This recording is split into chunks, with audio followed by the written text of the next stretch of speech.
RCF en Bourgogne, le flash, Hugo Sastre. Bonjour à tous. Dans un entretien accordé hier à un hebdomadaire allemand, le pape François a laissé entendre que les conférences épiscopales pourraient discuter de la question de l'ordination sacerdotale de viri probati, c'est-à-dire d'hommes à la fois éprouvés, d'âge mûr, mariés ou veufs, ayant fait leur preuve au sein de leur communauté ecclésiale. Le pape indique qu'une réflexion à ce sujet pourrait être utile. En interview pour le Parisien, la présidente du FMI, Christine Lagarde, a mis en garde sur les conséquences d'une sortie de la France de l'euro. Elle ouvrirait à court terme une période de très grave incertitude, de grands déséquilibres et d'appauvrissement de la France, a-t-elle déclaré. Le groupement local de traitement contre la délinquance mis en place dans le quartier des Grésilles à Dijon fait un premier bilan. Ainsi, 18 personnes ont été interpellées, dont 5 mineurs. 8 personnes sont poursuivies devant le tribunal correctionnel pour un jugement en mai et en juin. 3 personnes ont également été incarcérées immédiatement. Enfin, 4 kilos de produits stupéfiants ont été saisis. 2 nouvelles caméras de vidéoprotection vont être mises en place. L'objectif pour la procureure de la République de Dijon est de poursuivre les personnes constituant le noyau dur de la délinquance du quartier. François Hollande a demandé à ses ministres de ne pas se prononcer sur leur choix à l'élection présidentielle avant le 24 mars. François Hollande souhaite en effet que ses ministres travaillent ensemble le plus longtemps possible, sans divergence politique.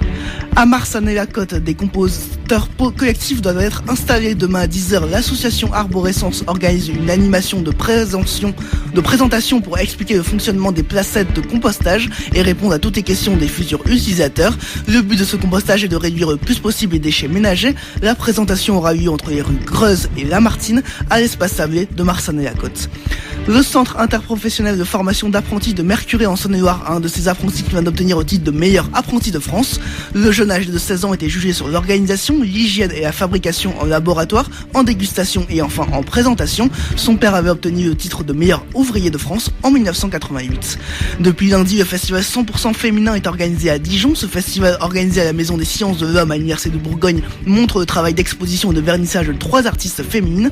Le festival se clôturera demain à 20h30 à la salle de Vosges Dijon par un défilé de mode. Laure Mathioli, Miss Bourgogne en 2003, animera la soirée.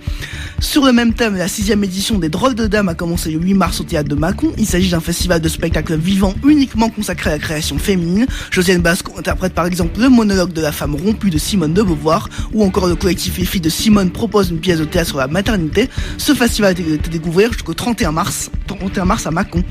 L'École nationale supérieure des beaux-arts de Dijon ouvre ses portes aujourd'hui et demain. Une visite de l'école, des concerts ainsi que des performances seront proposées ce vendredi et demain de 11h à 19h. Quelques nuages sont ce matin en Côte d'Or et en Saône-et-Loire. Il fait 11 à Étalon, 12 à Dijon, 13 à Charolles, jusqu'à 14 degrés à Louhans.